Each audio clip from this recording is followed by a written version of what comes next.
ഇനിയിപ്പോ എന്താ, പഴയ ബിസിനസ്സിലേക്ക് തന്നെ തിരിച്ചു പോകുന്നോ അതോ? ഒന്നും തീരുമാനിച്ചിട്ടില്ല സാർ. 5 കൊല്ലം എന്ന് പറയുമ്പോൾ കാര്യങ്ങളൊക്കെ മാറിക്കാണുകയില്ലേ. ഇനിയിപ്പോ നാട്ടുകാര് പണ്ടെന്നെ കണ്ടതുപോലെ തന്നെ ആയിരിക്കുമോ കാണുന്നത്, അതോ ഇനി? ഒന്നുമില്ലടോ, താൻ കുഴപ്പക്കാരനല്ല എന്ന് അവർക്കൊക്കെ അറിയാം. ചെന്ന് നോക്കിയാലേ പറയാൻ പറ്റൂ. ശരിയാകുന്നില്ലെന്ന് കണ്ടാൽ വേറെ എങ്ങോട്ടെങ്കിലും മാറണം. സ്ഥലം വിടാനൊന്നും പോകണ്ട. ഇനിയും ഉണ്ടല്ലോ 10-12 ദിവസം. ആലോചിക്കുമ്പോ ഇതിനിടയ്ക്ക് വേറൊരു വഴി കിട്ടും. എന്തോ. ആരാടോ? ആ സായിപ്പാണോ? അതെ സർ. വയലന്റ് ആണ്? അതെ സർ. പിടിച്ചു കൂട്ടാൻ നോക്കിയിട്ട് ആരും അടുപ്പിക്കുന്നില്ല.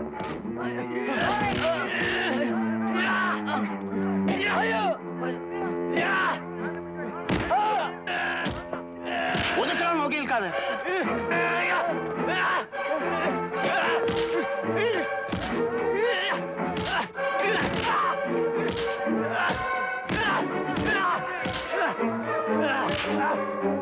പിടിച്ചു കേട്ടവന്.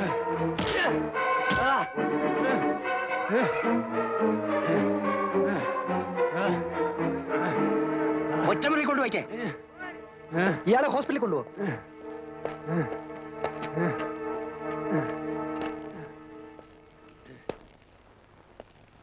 ലൈഫാ ഇന്നിങ്ങോട്ട് വന്നേ ഉള്ളൂ, അതിന്റെ ബഹളമാ. ആരായാലും സ്വല്പം ബഹളം വെച്ചു പോകും സാർ. ഇനി 14 കൊല്ലം ഇതിനകത്ത് നിന്ന് ഓർക്കുമ്പോ. സായിപ്പ് എന്ത് കുസൃതിയാ കാണിച്ചത്? മറ്റത് തന്നെ, ഡ്രഗ്. ആ, കണ്ടപ്പോ തോന്നി. 3 കോടി രൂപയുടെ സാധനമാ അവന്റെ കയ്യിൽ. കൊച്ചിയില് ബോൾഗാട്ടിക്കടുത്ത് നിന്ന് പൊക്കുമ്പം എന്റെ അമ്മോ. ഹെറായിനും കറുപ്പും മറ്റ് സകല വേണ്ടാദിനങ്ങളും ഉണ്ടായിരുന്നു. പിടിച്ചു കഴിഞ്ഞപ്പോ പിന്നെ കള്ള പാസ്പോർട്ട്, ചീറ്റിങ്, ആ വകുപ്പിൽപ്പെട്ട സകല കേസും. കിടക്ക് 14 കൊല്ലം. എന്താ ഇഷ്ടായി കാറ്റിക്കൂട്ടണേ.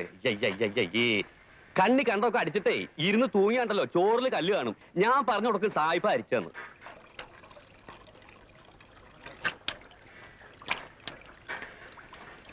എന്താ? ഒന്നാമത് ഈ അഹിന്ദുക്കളെ ഈ പാചകമായിട്ട് ബന്ധപ്പെടുത്തു തന്നെ ഒരുതരം അസന്മാർഗ പ്രവൃത്തിയാ.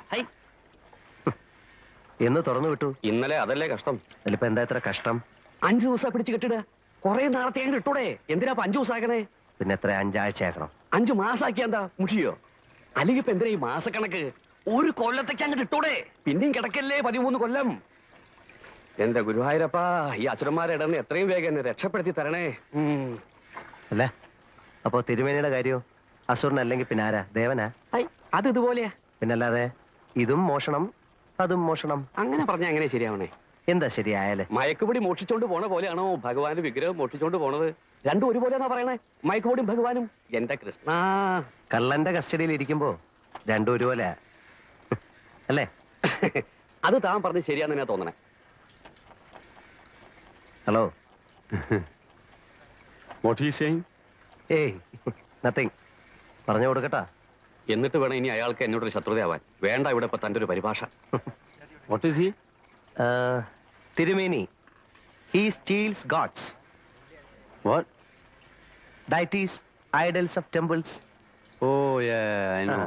Great man, great man. വേണ്ടാത്ത കാര്യങ്ങളൊക്കെ വല്ല വിദേശികൾക്ക് പറഞ്ഞു കൊടുത്തോളൂ. എന്നിട്ട് വേണം ഇവിടെ ഉള്ളവരുടെ കഞ്ഞിയിൽ പാറ്റ വീഴ്ത്താൻ.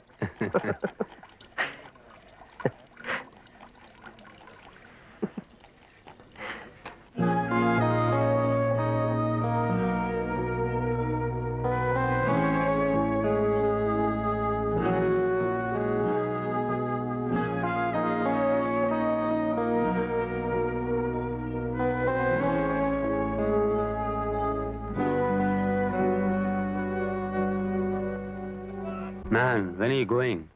Only 2 more days. Lucky. I am sad that you are going. Because you are my only friend here. I am sad.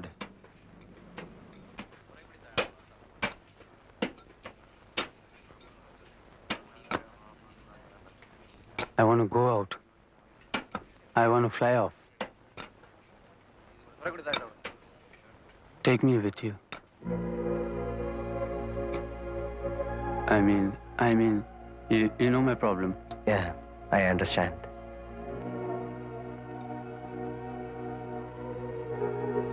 See, Fabian, I can save you. I will save you I have been here for the past 5 years.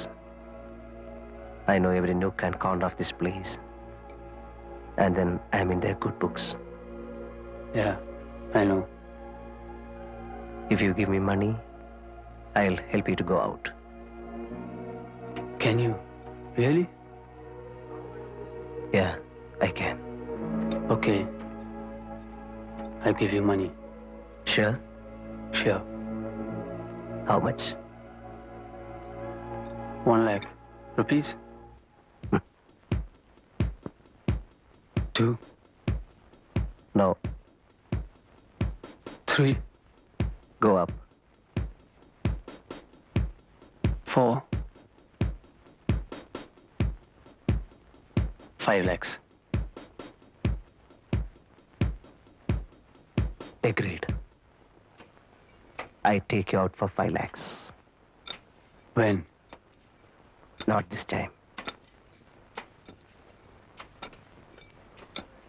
I have no time to plan this time. I go and come back. But will you? Yeah, I will. I will come back and save you.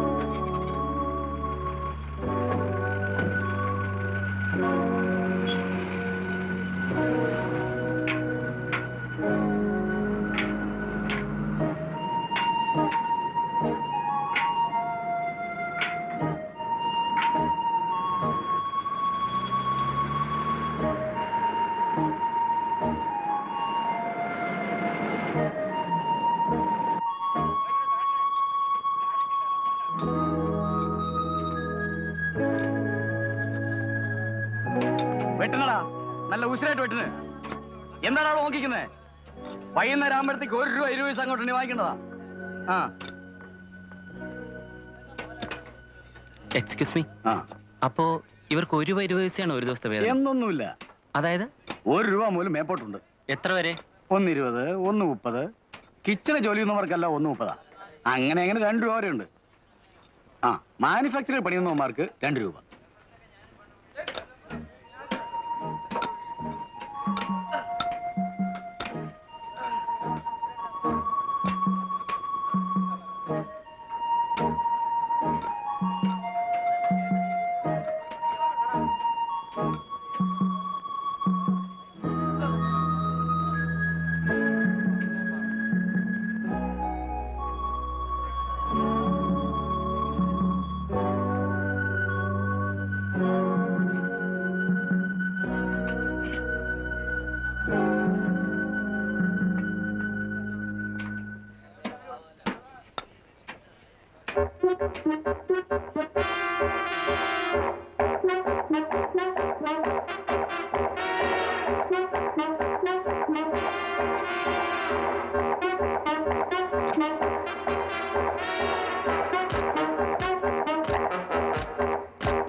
എന്താടാ, എന്തു പറ്റി? Nothing. I just slipped. കൈ മുറിഞ്ഞിട്ടുണ്ട്. I was working there. Slipped. Fell here. This fell here on top of me. I am all right. All right ഒന്നും പറയാൻ പറ്റത്തില്ല. നടക്ക് കൊണ്ടുപോയി വെച്ച് കെട്ടണം.